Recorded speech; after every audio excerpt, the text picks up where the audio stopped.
Quelle que soit la durée de la nuit, le soleil apparaîtra. Une nouvelle histoire qui s'écrit en République démocratique du Congo, une femme à la tête des institutions du pays. La première ministre, Madame Judith Toulouka Souminois et son gouvernement ont investi ce 12 juin 2024, 6 mois après débats et contradictions, eux-mêmes de contestation par des élus du peuple. Et des consultations se sont organisées par le président de l'Assemblée nationale, Kamere Lwakaningi King Vital, qui a consulté des partis politiques en vue de trouver une solution pour l'investiture de ce gouvernement nommé par l'ordonnance présidentielle Félix-Antoine Tshisekedi Tshilombo, qui fait cette fois-ci confiance aux femmes à la tête des institutions. Suivez les interventions des élus du peuple lors de cette investiture et votre chaîne L'Exode News TV près de chez vous pour vous informer de toutes les actualités politiques qui se déroulent dans notre pays, la République démocratique du Congo. Bonsoir honorable. Bonsoir. S'il vous plaît honorable, vous pouvez vous présenter devant nos médias pour que la population congolaise vous reconnaisse encore une fois. C'est l'honorable Bahati Basseme Emmanuel, élu de Lukunga, Kinshasa. Ok, honorable. Aujourd'hui, nous voyons que c'est un grand jour, l'investiture du nouveau gouvernement. Alors, quelle sera votre impression par rapport au nouveau gouvernement établi par une femme, la première ministre, Madame Judith Toulouka? Oui, nous avons d'abord parcouru les programmes nous présentés et nous l'avons aussi suivi puisqu'il a présenté ces programmes devant les élus du peuple.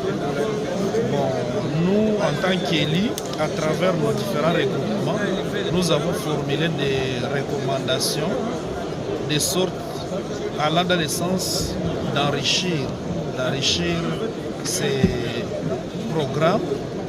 Alors, ce qui est important pour le moment, c'est qu'on puisse investir ce gouvernement, puisque, comme vous le savez, notre pays fait face à beaucoup de défis, notamment les défis sécuritaires, qui d'ailleurs on a suggéré à ce que ce soit la priorité des priorités, puisque sans sécurité, on ne peut pas envisager, stabiliser les cadres macroéconomiques, ni projeter un quelconque développement.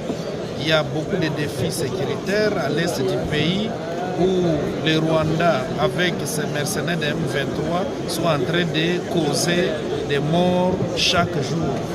Ituri, ainsi partout, il y a vraiment le problème de sécurité.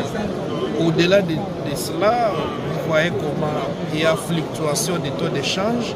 Donc, ça nécessite à ce qu'on puisse avoir un gouvernement qui va se mettre au travail. Ce qui est important, c'est que le gouvernement, nous, dans le cas de l'Union sacrée, nous savons que nous allons investir le gouvernement. Le gouvernement doit se mettre au travail. S'il y aura à évaluer, nous aurons à évaluer après. Et s'il faudra interpeller, comme c'est notre travail, nous allons devoir interpeller.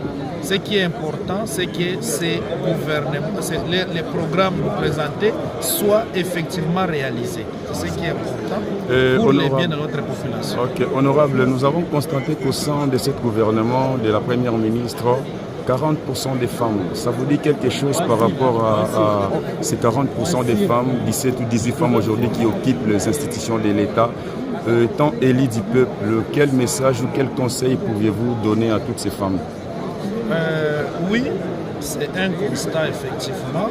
Je pense que ça confirme le fait que le chef de l'État, son Excellence Félix-Antoine Tshisekedi Tshilombo, est le champion de la masculinité positive. Et déjà, vous parlez du nombre de femmes qui est en croissance, mais aussi le gouvernement est dirigé par une femme.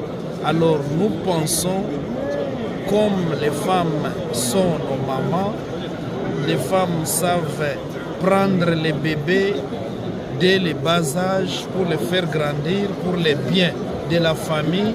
Nous osons croire que la première ministre va aussi faire de même d'abord aux mamans pour faire en sorte que le Congo puisse aller de l'avant.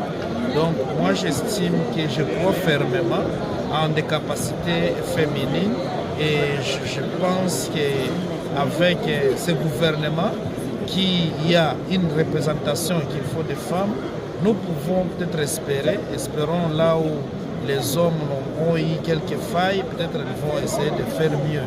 Et je pense que c'est quelque chose à encourager. Un dernier message. Pour le moment, en tant qu'élu, je demande qu'on puisse faire confiance à notre gouvernement, qu'on puisse leur donner les chances de travailler pour le bien de nous tous, puisque nous avons notre pays fait face à beaucoup de défis et on a besoin d'un travail. Mais, et surtout, comme nous avons aussi formulé, il faudrait à tout prix attaquer trop l'impunité. C'est pourquoi nous pensons que si ce gouvernement est vraiment réalisé, notre population peut se retrouver derrière ce programme. Merci beaucoup.